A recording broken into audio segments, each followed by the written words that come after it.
Como de vez em quando eu faço alguns vídeos aqui, hoje eu também vou fazer. Mas hoje eu não vou falar sobre relacionamentos, que acho que já tá meio batido, acho que os últimos vídeos que eu fiz foi sobre isso.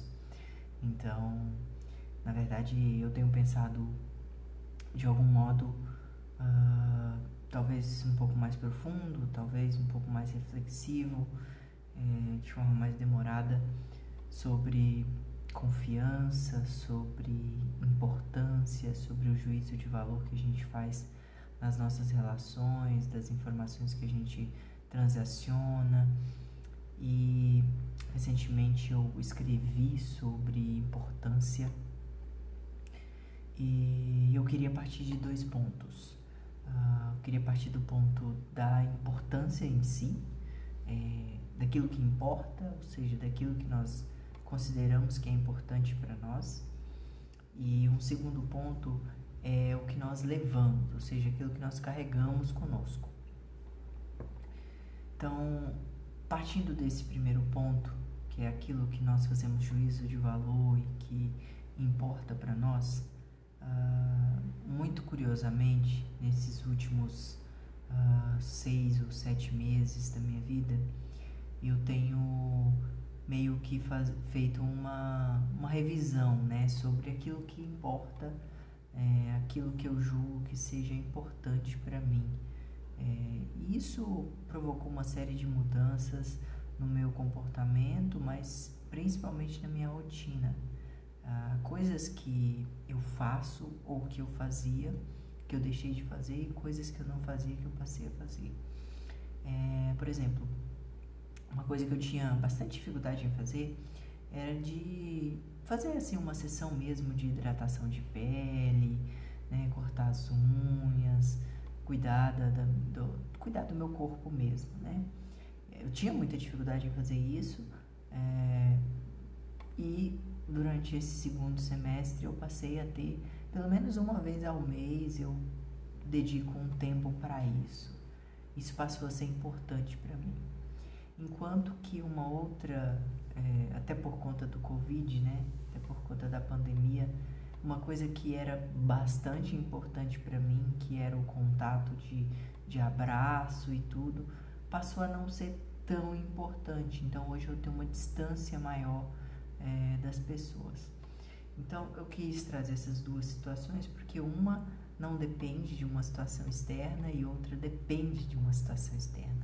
Então os nossos comportamentos, eles também mudam de acordo com as situações que nós estamos vivendo externamente também. Então nem sempre é porque uma pessoa ela não está fazendo algo porque ela realmente não quer fazer algo. Às vezes ela quer fazer, mas existe toda uma condição ali que não a permite que seja feita.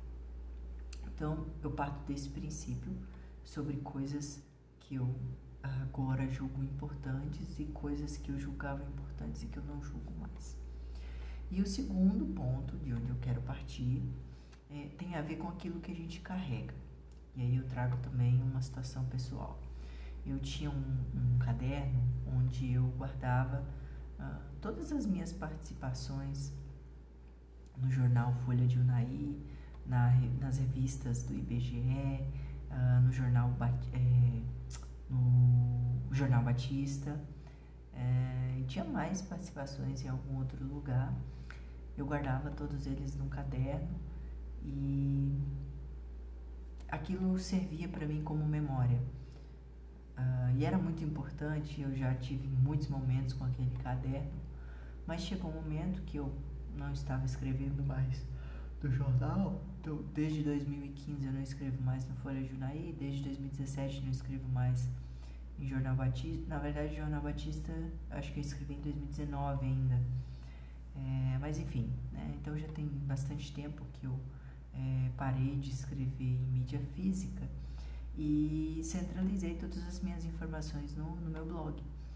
Então eu pego essas informações hoje e eu olho para elas e falo, nossa, para mim serve aqui no formato virtual, não preciso ter elas no formato físico.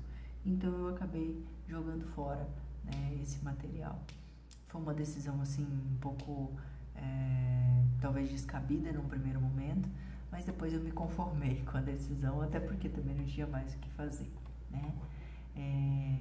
Mas era uma coisa que foi muito, muito interessante, assim, porque quando eu me mudei para morar sozinho pela primeira vez, né, para o lugar onde eu estou agora, isso faz pouco mais de 9 meses, 8 meses, 9 meses.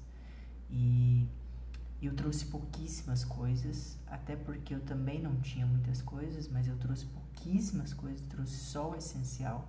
E dentre as coisas essenciais que eu trouxe esse caderno, né? Porque eu não queria abrir mão. Poderia ter deixado ele, poderia ter jogado ele fora antes, mas ele era muito importante para mim naquele momento. E aí, 6, 5 meses depois, 4 meses depois, não sei quando foi, eu jogo o caderno fora. Então há uma mudança nesse quesito daquilo que importa, daquilo que eu levo comigo. Isso também tem a ver um pouco com, assim, eu tenho conhecido um pouco mais dessa coisa de tentar viver uma vida um pouco mais minimalista, né? Não em termos muito radicais, mas, né, um pouco mais levando só o essencial. Isso tem sido bom. Tenho podido aproveitar melhor o meu dinheiro, podido aproveitar melhor o meu tempo, né? E é muito produtivo. Então, falei, né, desses 2 pontos, e agora eu quero trazer uma conversa com você e quero te colocar para pensar sobre as coisas que importam na sua vida. Para muitos de nós, talvez para todos, ou não sei quem mais funciona como eu, mas para muitos de nós, as pessoas importam e a forma como as pessoas se relacionam com a gente também importa. Então a gente acaba sendo muito influenciado pela forma como as pessoas tratam a gente e também da forma como a gente trata as pessoas e como nós somos recebidos e como nós somos vistos, como as pessoas se relacionam conosco. Então isso tem a ver com a importância. Mas também existe, né, nesse século novo, onde a gente tem uma quantidade cada dia maior de informação, existe uma espécie de descrédito muito grande no humano. E é aí que entra a confiança. Hoje está difícil a gente conseguir confiar no outro, né? Não é fácil a gente conseguir confiar no outro, sobretudo em termos profissionais, em termos financeiros, porque há realmente uma série de complicações. Muitas vezes a gente confia, a pessoa não é aquilo que a gente esperava, a gente coloca uma expectativa e a pessoa acaba respondendo com outra expectativa. E isso pode acontecer numa via de mão dupla. Então eu posso estar falando aqui que isso aconteceu comigo, mas eu também posso estar fazendo isso com outra pessoa. E nesse meio todo, nesse meio onde a gente não está podendo mais confiar, o estabelecimento de relações duradouras ele fica muito, mas muito prejudicado. Então é difícil a gente conseguir confiar, é difícil a gente conseguir se abrir, é difícil a gente conseguir falar. Então, se a gente não consegue confiar, a gente não consegue falar. Se a gente não consegue falar, a gente não consegue ser transparente. Se a gente não consegue ser transparente, a gente não consegue permitir que o outro tenha uma noção completa de quem somos. E aí a gente acaba tendo uma série de máscaras, a gente acaba tendo uma série de personalidades diferentes para a gente conseguir caber em cada lugar conforme o grau de confiança que as pessoas têm na gente. Então existem muitas pessoas, por exemplo, que bebem bebida alcoólica, mas elas não assumem que bebem bebida alcoólica porque elas temem o que um chefe, né, uma autoridade vai pensar dela ou vai fazer algum tipo de retaliação no trabalho, num grupo que ela participa. Outro caso, por exemplo, vamos supor que a pessoa ela tem algum vício, e aí vamos pensar num vício qualquer, sei lá, a pessoa ela não consegue parar de mentir, tipo, ela mente deliberadamente e ela faz isso com um certo gosto, mas com desgosto, né? Ela faz isso porque ela é viciada. E ela, então, ela começa a ter dificuldades de se mostrar e dificuldades de fazer com que as outras pessoas confiem nela, e aí isso vira um ciclo vicioso e danoso, né? Porque nenhuma relação vai durar, vai ser duradoura, vai provocar avanços se você não tiver confiança. Mas trazendo essas situações mais radicais, a gente consegue perceber que o outro, ele também tem as suas dificuldades. Não é só nós que temos as nossas dificuldades. Então, o meu problema pode ser um, o seu pode ser outro, mas são problemas. Então, não é um problema maior que o outro, são problemas diferentes. Não é maior nem menor, não é melhor nem pior, são apenas diferentes. E é nesse ponto que aí eu entro com um pensamento. Recentemente eu estava prestando uma assessoria e uma pessoa falou assim, olha, eu tenho um funcionário aqui, mas esse funcionário, ele é muito indisciplinado e irresponsável. Como é que eu devo lidar com ele? Então, a sugestão que eu dei foi: dê responsabilidade, dê confiança, confie nele, para que ele possa se sentir desafiado a corresponder a essa confiança que você dá. Porque, na maioria das vezes, as pessoas que desconfiam de nós, elas estão impulsionando a gente a sermos tão ruins quanto elas pensam que a gente é. Por quê?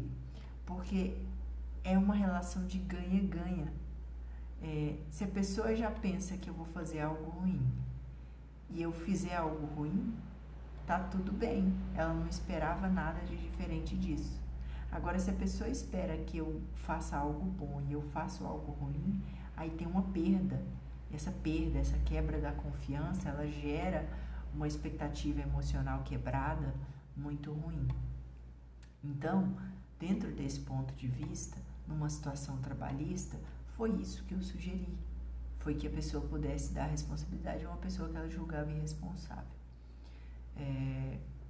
Obviamente não vou contar aqui o desfecho da história, até porque eu também não sou coach para falar que as coisas mudam de qualquer hora e que dá para fazer milagre com coisas que não são milagrosas.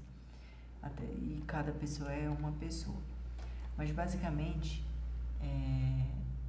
a gente precisa tentar confiar no outro, a gente precisa dar alguns passos de confiança no outro, em todo tipo de relação, e aprender que quando você pede uma prova, quando você pede um sinal, você também não está desconfiando só por isso. Você simplesmente está num plano onde a desconfiança reina e você confia, mas você precisa de alguma contrapartida. Então, muitas vezes quando eu falo isso, as pessoas podem pensar assim: ah, mas você está falando isso porque você é jovem ainda, porque você nunca foi passado a perna, porque você nunca foi traído, porque você nunca foi isso, porque você nunca foi aquilo. Mas eu já tive algumas experiências ruins, né, com quebra de expectativa também. Então, eu falo um pouco daquilo que eu já vivi. E ainda com essas expectativas quebradas, com essas experiências ruins, eu ainda prefiro, né, impulsionar essa coisa da confiança. Embora comigo mesmo, eu sempre tento não usar desse critério da confiança. Então assim, quando é algo para mim mesmo, eu sempre gosto de estar com as coisas certas, de não depender da confiança. Em relação a papéis, por exemplo, sempre gosto de estar certo. Mas em um ou outro momento, essa coisa da confiança ela é fundamental. E na grande maioria das vezes, confiar é como dirigir um carro. Você dirige o carro, mas quem controla a velocidade é o outro. Então, confiar muitas vezes é isso. Mas confiar também muitas vezes é quando você está controlando a velocidade, é você que está ali nos pedais de acelerador e freio, enquanto a outra pessoa está no volante. Então, a confiança ela é uma situação de mão dupla. E aí eu retomo na importância, porque a gente só dá importância àquilo a que nós confiamos. Porque algo cujo nós não confiamos, cujo nós não temos expectativas, cujo nós não atribuímos nenhum tipo de valor, não faz sentido da gente importar, da gente trazer para dentro, da gente querer levar conosco. Então, é por aí. Trazendo essa minha visão aqui, um pouco confusa, mas mais uma reflexão mesmo sobre esses assuntos que de vez em quando eu trato no blog, e eu vou deixar no link do vídeo os 2 textos nos quais eu falo sobre importância e sobre confiança no século XXI. Eu te espero lendo, se você quiser. Eu te espero curtindo ou se inscrevendo no canal, também se você quiser. Um abraço e até mais.